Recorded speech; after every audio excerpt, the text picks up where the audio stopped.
Okay, so good morning, everyone. Welcome to part 1 of lecture 11 of the course Quantum Theory in a Nutshell.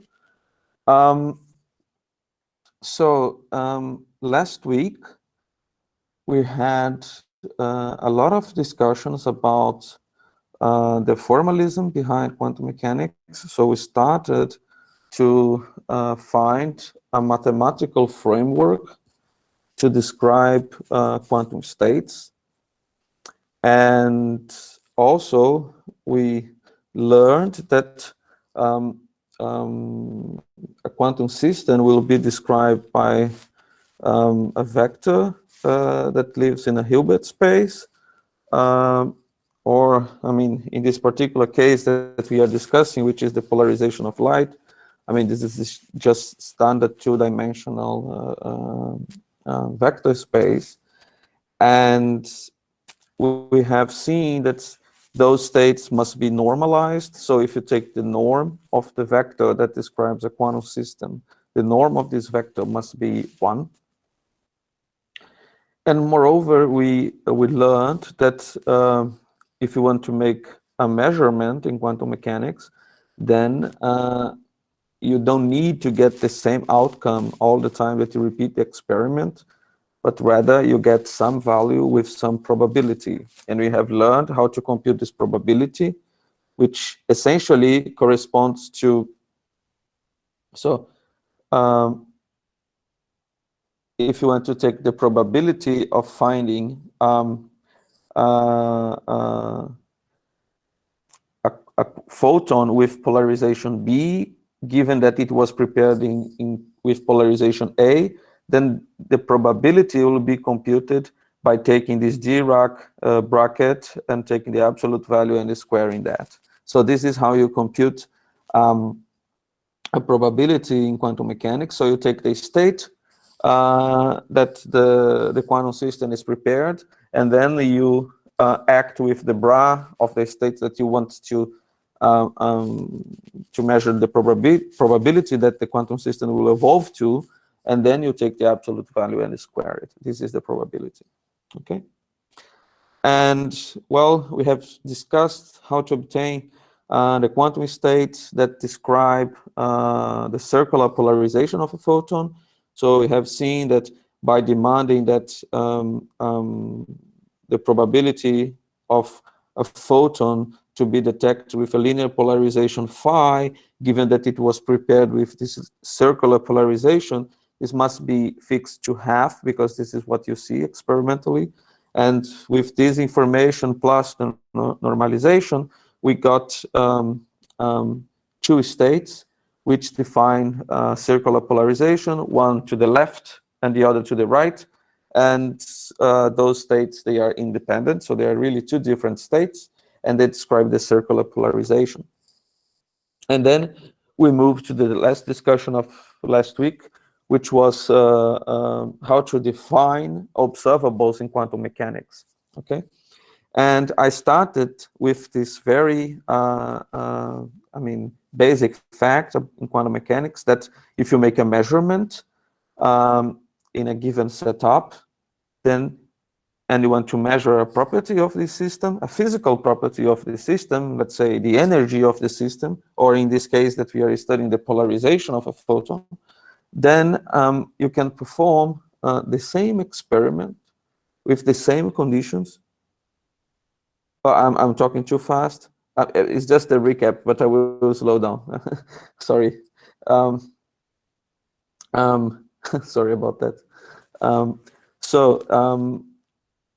If you have a state that is, you have a system that is in a quantum state, and you want to measure this, a physical property of this quantum state, then you can prepare the system equally several different times, perform the experiment, and in general, you're going to get different results, okay? And as we discussed, this comes with the quantum description, which is the description of the probability that you get a different result, okay? So I started with a very abstract object, which I called A, and this quantity A denotes some physical property of my system, okay? And I want to make a measurement of A. So you can think of A as being the energy, as being the position, as being the polarization, and whatever physical quantity you want to measure about a system. And just to make the discussion simpler, I assumed that this quantity A can assume just a finite set of values. So in principle, I mean, if I want to measure the position of a particle, well, the particle has infinitely many different points where it can be placed. But I'm assuming here that this quantity that I'm measuring is a quantity that can take just a finite number of values. So I assume that those values are little a1, little a2, up to little an, okay? And I assumed also that there is one state and just one state, so one and only one state, Ej, such that if my quantum system is in this state, then every time that I measure the quantity A, I will get the value Aj. So as I said, in general, you are not going to measure a fixed value, okay? But in this particular state, Ej, where J can take values from 1 to n, if I make a measurement and my system is in one of these states, then I will always measure Aj. Okay, this is a particular situation. And because of that, if I apply the second postulate about the computation of probabilities in quantum mechanics, if I take what is the probability of measuring the quantity A in a state Ek, if the system was prepared in a system Ej. Well, I just said that if the system is in the quantum state Ej, then the probability of finding the system in a state Ek will be either 1, namely 100%, if k is equal to j. If k is different from j, then there is no chance of measuring this quantity a being aj, okay? So we say that this quantity here is such that the product or the Dirac bracket between Ek and Ej is a Kronecker delta, and a Kronecker delta is an object that is 1 when k is equal to j, or 0 if k is different from j. So either you get 100% of confidence that the system prepared in the state Ej will be in the state Ek if k is equal to j, or the chances are 0, okay? And then I explained that if you are clever enough, you can just pull out a global phase from these states. And remember, you can always define a state up to a global phase and write that those vectors, Ej, from j equals to 1 up to n, they form a set, okay? So I have a set of n vectors, and those n vectors, they are orthonormal, okay? So either the scalar product is 1 when the vectors are the same, or the scalar product is 0, meaning that they are orthogonal, okay? So this is a property that follows from the conditions that I'm stating in this paragraph. And now,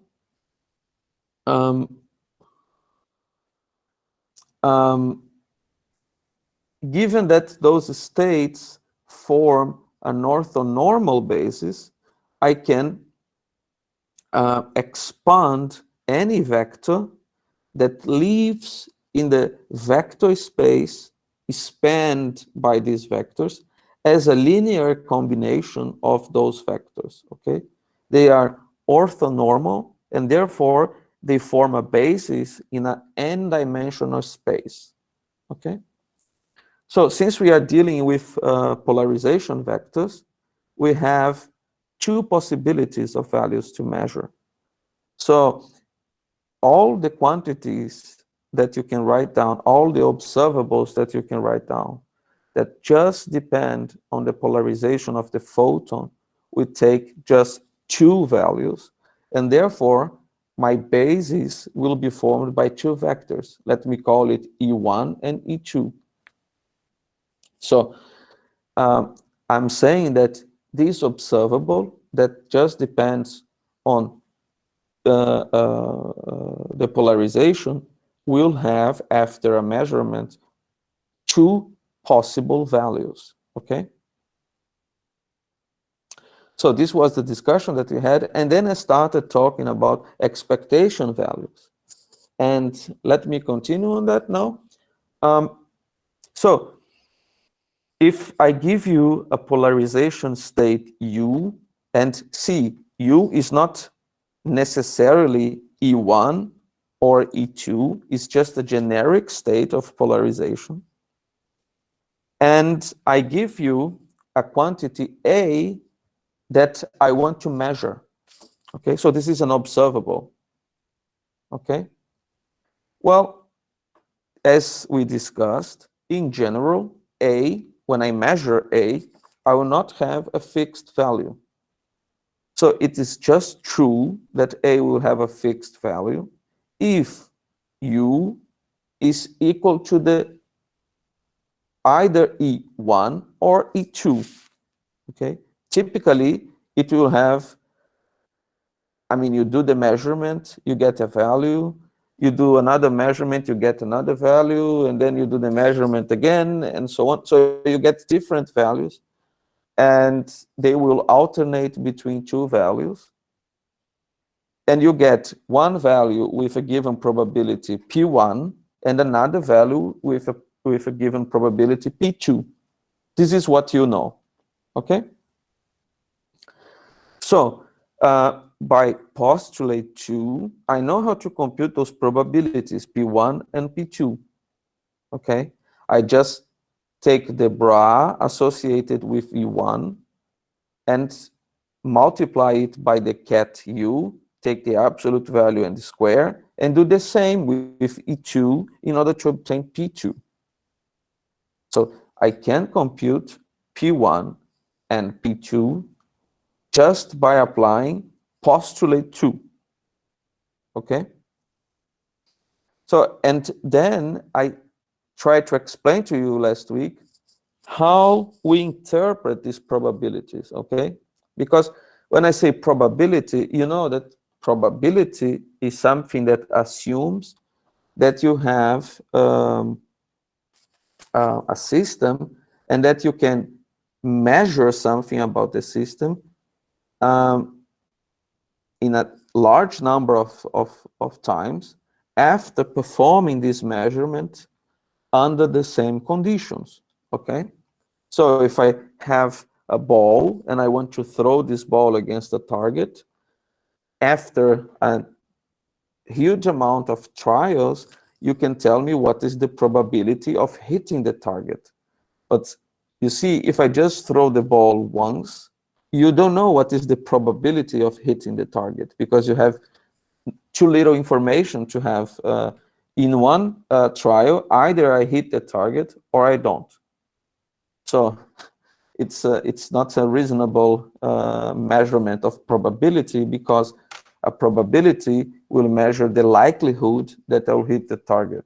So you have to observe if after I throw the ball several times, if I am, if my, you know, my tentative of hitting the target is more likely to happen or not. So if I am very good and I hit the target all the times, then you can say, well, the probability is very high. Or if I'm very bad at throwing a ball against the target and I miss the target all the time, you can say that the probability of hitting the target is very low. But in order to decide that, you have to observe me trying to hit the target with the ball several times. If you have just a few observations, then this is too little to give you a precise measurement of probability. Okay. In any case, these numbers that you compute using postulate 2 are real probabilities, in the sense that if I make n, now let me call large n, if I make large n number of measurements of this quantity A, given that my system was prepared in state U, I can collect how many times I observed the value A1 and the value A2. Let me call the number of times that I see A1 as N1, and the number of times that I see A2 as N2, in such a way that N1 plus N2 is equal to the number of measurements. And then you can compute the probability by the definition of probability. The probability of getting the outcome A1 is just the number of times that I see A1 divided by the total amount of measurements. And the same for A2. The probability of getting the measurement to be A2 is N2 divided by N, large N. And this N1 and N2 divided by big N will converge to the probability that you compute here, the mathematical calculation that you did here, when the number of measurements is big enough. Okay? Okay, so this is how you think about these things in practice, but again, we are developing the mathematical language to describe quantum systems. So I don't want to, explain or stop here and explain in great detail how things work in practice or in a lab, but rather what is the mathematical framework that you use to describe what you see in a lab. Okay, so last week, the last thing that we discussed was the definition of a quantity that is the expectation value of an observable A in a state U. Okay? So the expectation value of an observable A in a state U is given by the weighted average,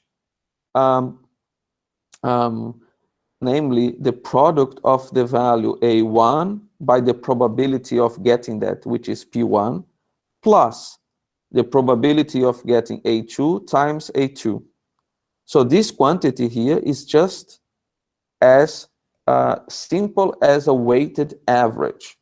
Okay, so I'm just taking the weighted average of these quantities, and of course, if the probability of getting A1 is much higher than the probability of getting A2, then this quantity here will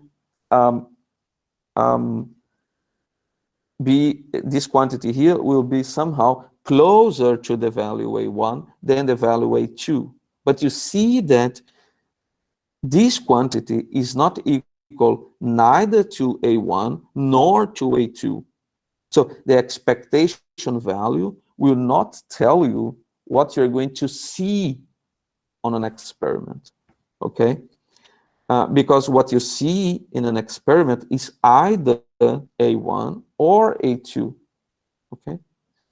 But despite of that, this is a very useful quantity, and we define that, as you're going to see later on, to define many things in quantum mechanics. So when I say the expectation value of an observable U, you just think about the possible values that A can assume, namely A1 and A2, And you sum those values by multiplying each of them by the probability of getting those values, okay? So I see that there is something in the chat. As n grows, n1, n2. Yes, so the more experiments or measurements you perform, namely, the larger is the value of n, a big N, the larger will be the value of n1 and n2. That's correct. But of course, I mean, if A1 is more likely to happen than A2 for the states that you are preparing the system, then as you increase n, A1, or namely n1, will increase faster than n2, because you get more and more times the outcome A1 instead of getting A2. Okay? Is that clear? Okay, very good. Now I will make some mathematical gymnastics with this object here. So it's not, I'm not going to do anything fancy. It's just about playing with linear algebra. But I want you to follow the steps, because this type of mathematical manipulation is extremely common and important in quantum mechanics. Okay? So I start with the definition of the expectation value of A in a state U. So the expectation value of A in a state U will be what is written here, the sum over J, taking the values of 1 and 2 of the product between the probability of getting AJ times AJ. Okay? But see, by postulate 2, the probability PJ is nothing but the expectation value squared of the bra EJ with the ket U. You see, it's just written here. The probability 1 is given by E1 times U, absolute value is squared. Probability P2 is the same, but now I use E2 instead of E1. So the probability Pj will be, you write now the vector or the bra Ej, contracting or acting on the ket U. These will be squared. And I keep the Aj multiplying here, so I have the Aj here. So from this side to this side, I just used the definition of the probability according to postulate 2, okay? And now what I'm going to do is just to use the definition of the norm of a number, okay? So the norm of a complex number, remember, if I have the number z, which is a complex number, the norm squared of z is nothing but z times z star. So I'm going to use this identity here to write that the norm of Ej with U is nothing but Ej acting on U, so this is a complex number, times its complex conjugate, which is nothing but EJU star. So this is the complex conjugate. So from this line to this line, I'm just using this property here of complex numbers, okay? And now from this side to this side, I'm going to use a property of the scalar product. Well, the scalar product between two vectors, if they take complex values, is not a symmetric quantity. So if I exchange the order here, so if I write U acting on Ej, this is not the same number as Ej scalar product with U, but rather this is the complex conjugate, okay? So if I want to write Ej times U, and if I want to invert the order and write U times Ej, I cannot just exchange the orders, but I have to put a complex conjugate here, okay? And since I want to exchange the order between E, J, and U, and I already have the star here, when I exchange the order of these two vectors, I'll have to put another star. This is the rule. But remember, the star of a complex number is just the complex number. So Z star, and if I take the star of this complex number, this is just Z. So if I exchange the order between EJ and U, I'll have U times EJ. And then I have to put a star. But I have a star here already. So this number becomes just this number. Okay? And I have to keep AJ. So just because these are all numbers, AJ commutes with all of them. So I'm writing the beginning of the sum. And I should write sum from j equals to 1 to j equals to 2. All right? Are you following what I'm saying?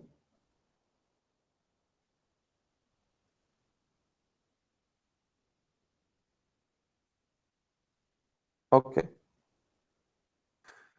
So far, I just took the definition of the expectation value and I just made mathematical manipulations and wrote expectation value of A in a state U is given by this expression here. Okay? This is nothing but vector gymnastics. Okay? Okay, so let me move to the next slide. Okay, so what I'm saying is that I can write the expectation value of A in the state U as this thing. So what I'm doing here, I'm just rewriting. So I'm just picking this number. Well, I'm not doing anything. I'm just rewriting. So I'm just rewriting what I had in the previous slide and highlighting that. So this is what this expression, this is the expression that we saw in the last slide. So I'm teaching you how to compute the expectation value of an observable A in a state U. Okay, this is the mathematical calculation you have to do. Okay, but here we see a structure that is very suggestive. For instance, I have the scalar product of two vectors, and here I have another scalar product. Okay, so here there is a structure that is starting to appear, which is the cat and the bra.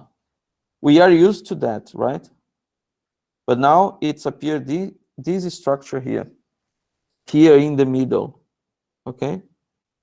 And you see that what really depends on J here is the vector EJ and AJ, but the vector U and the bra U, they are not J dependent, let's say. So what I'm going to do now is to define a mathematical operation, okay? So I will define what we call the outer product. So far we have discussed the inner product or the scalar product, which consists in taking a bra and a cat together. And this gives you a scalar. That's why we call this a scalar product. But now I'm going to define the outer product, which you take a cat and a bra in this order, okay? So I will define that the outer product between A and A being a cat and B being a bra is defined by its action on a cat U. So I'm going to define this quantity by telling you how this thing acts on the cat, okay? So if I give you this outer product between A and B acting on the vector U, on the cat U, the definition says the following. You take the scalar product between B and U and then multiply by the cat A. So essentially, you glue this B with this U, this will give you the scalar product, and then you multiply this by the cat A.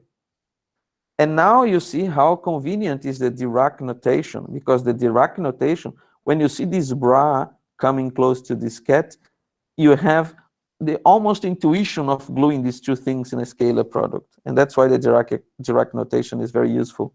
When you see that, you just glue this guy with this guy, giving this scalar product, and then you just repeat the cat A. Okay? And you start doing these manipulations, and you even forget what is the meaning of what you are doing when you are familiar enough with the Dirac notation. So, what does it mean? It means that if I give you the outer product of two vectors, the cat A and the bra B, and I act with that on a cat U, the result of this operation will be a number, a scalar, times a cat. So I have a quantity, which is the outer product between A and B. I act with it on a cat, and the result is also a cat, because a number times a cat is a cat.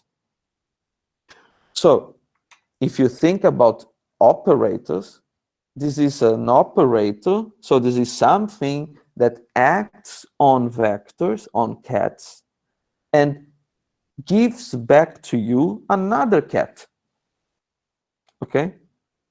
So this is an operator that acts on the space of cats. Okay? The outer product is not a scalar. So the scalar product, you have a cat, and then you have a bra, which lives in a dual space. You contract these two guys, and you get a number, a scalar. The outer product, you pick up a cat, you pick up a bra, and you combine them in such a way that they act on the space of cats, and they give you back another cat. So you see that conceptually, those operations are completely different. Okay? So this operator A, B, when I learned this thing, when I was a student in Rio, my professor told me that his professor used to call these butterflies, because apparently this thing looks like a butterfly. To be honest, I never saw a butterfly here, but if you see a butterfly, I mean, you can call it a butterfly. But you take this outer product, A and B, and you act on cats. Okay? This is where this operator acts. There is a question by Mahmoud. The operator here, is it the second measurement? So far, I'm not talking about measurements. I'm just defining a mathematical operator. Okay. So it's just a mathematical quantity that you can construct out of states. Okay. But we are going to come back to measurements soon. Good. This operator is linear. What do I mean by an operator being linear? Well, I just told you that this operator acts on the space of cats. So, of course, if I take a cat, multiply by a number, and sum it with another cat multiplied by a number, so this is a linear combination of cats. If they are in a vector space, then this thing will also be a cat. Okay? This is basic knowledge of linear algebra. So this operator, when it acts on this linear combination, it gives to you just that you can first act on this part, then act on the second part, and then just add the results. This is what means being a linear operator, okay? And this is written here. I'm acting with this guy on U, and then I get alpha BU cat A, and I am acting with this guy on the second vector, and then I get beta BV times A. So this is what I mean by being a linear operator. Okay? And finally, we are discussing the mathematics of quantum mechanics on two-level systems. And as you know, for a two-level system, I can write y alpha out. So I don't understand the question, Mahmoud. Hello. Hi. Yes, is it a alpha real number or complex? Alpha is a complex number. Complex number? Yeah, so you have a complex number multiplying a vector and a complex number multiplying a vector. So when I act with this operator, because it is linear, then I just can pass with this operator through a number. Oh, okay. Okay, you're welcome. Okay, good. So,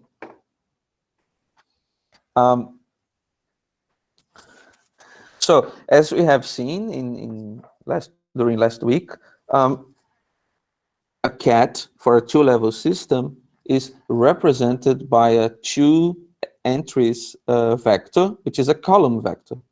So the cat A will be this column vector A1, A2. On the other hand, the bra associated to a cat on this two-level system space is given by the transpose of the cat with complex conjugate entries. So if I have a cat associated with B, I transpose it and take the complex conjugate of the entries, and I get this row vector here, right? This is the bra associated with the cat B, and this is the cat associated with this A here. So now I can take the product between these two vectors. When I take a product of a column vector with a row vector, I get a 2 by 2 matrix if these vectors have two entries. So when I multiply this vector with this vector, I get this matrix. Okay? So in summary, if we're talking about two-level systems, the outer product between between a cat and a bra is a 2 by 2 matrix. Okay? This is different from the scalar or inner product, where the result of the product is just a number. Here you get a matrix. And the entries of the matrix really matter here. Okay? So you see that if I have A times B, then I will have A1, B1 star, A1, B2 star, and so on and so forth. But if I had B, so the cat B times A, then you can immediately see that I would have the structure as follows: B1 times A1 star. So the order that appears here really matters. Okay? As it did for the scalar product. And they are related by a complex conjugation operation. Okay? So this little exercise that you can do, at some point during your day, is to show that when you have a two-level system and you act with this matrix on on a cat representing a two-level system, this will satisfy this property. Okay, namely, if I act with this 2x2 matrix on the state vector, this is the same as computing the scalar product between B and this vector and then contracting with the cat A. Okay, so this is just a simple exercise of verification.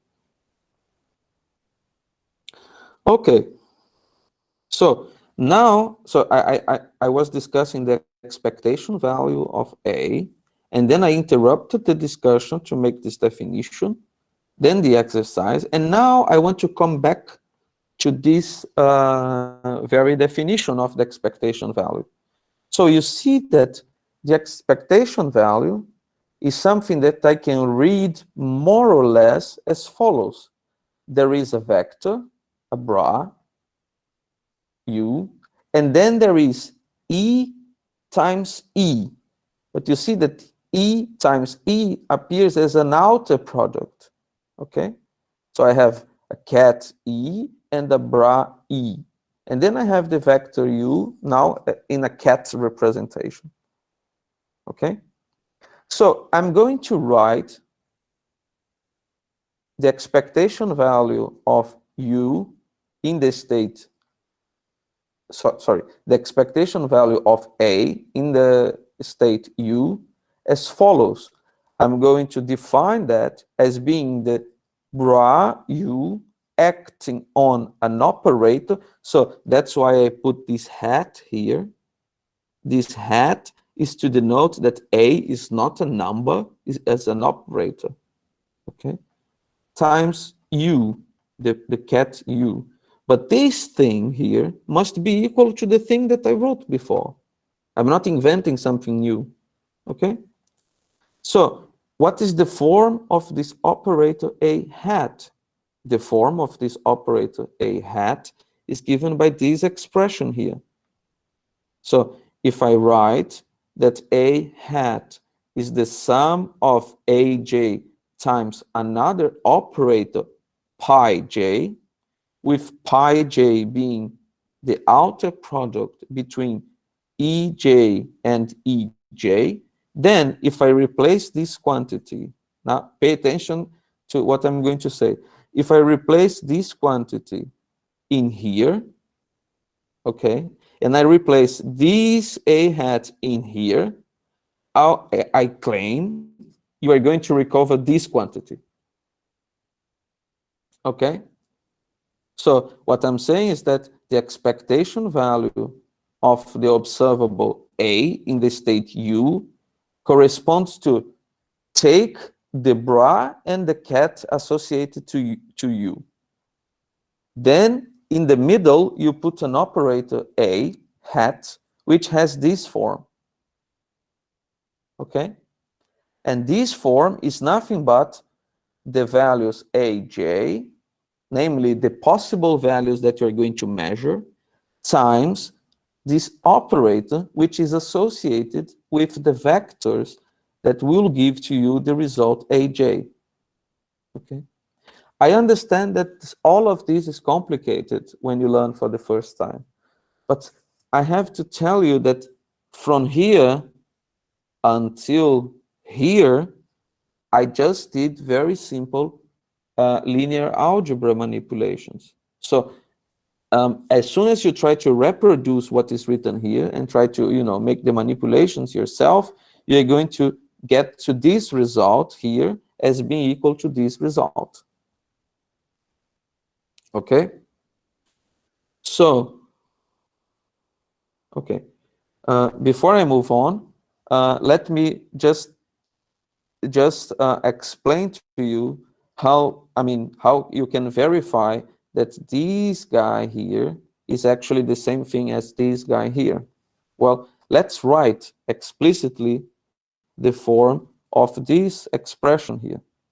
So I say expectation value of U in the state of A in the state U will be the bra U, and now I have to insert in the place of a hat the definition here. So this will be sum of j equals to 1 up to 2 a j pi j. So this is an operator that is acting on U. But of course, pi is also defined here, so I can write bra U, bra U and sum j equals to 1 times 2 aj cat ej bra ej, and this is acting on U. Okay, so you see that as I said, in the Dirac notation, you have essentially this bra wants to glue with this cat. So by the definition of the outer product, you just glue these two guys. And again, you have a cat and a bra here. And you can enter with this bra on the sum because U does not depend on J. So you enter with this here, and you're going to glue this guy with this guy. AJ is just a number, so you can pass through AJ. So in the end, you see that you're going to have sum over J, taking the values 1 and 2, AJ, bra U, times EJ. So you recognize the first part. Times EJ, times the cat U, and you recognize the second part. So you see that this expression here is a compact expression for this thing. What I have had to do was just to insert this operator here. Okay? So all of these is somewhat new, and I'm also introducing to you an entirely new notation, with the Dirac notation and this pi and expectation value and so on. So it takes a little bit of time to get used to that. But you see that if you are in trouble with doing the calculation, you just think, you just turn on your linear algebra knowledge and just think of this as being standard vectors. The only thing that you have to be careful about is that, unlike standard vectors that you learn when you do, classical physics stuff, is that typically you deal with real vectors. So the scalar product is symmetric, it commutes, but here you have to be careful with the complex conjugate parts. But in any case, I think this is something that you have to practice in order to understand what is going on. So before I move to the next slide, I think I will stop for the break. And in case you have questions, just let me know. So I will stop recording now for the break, okay? So see you for part 2 in 10 minutes.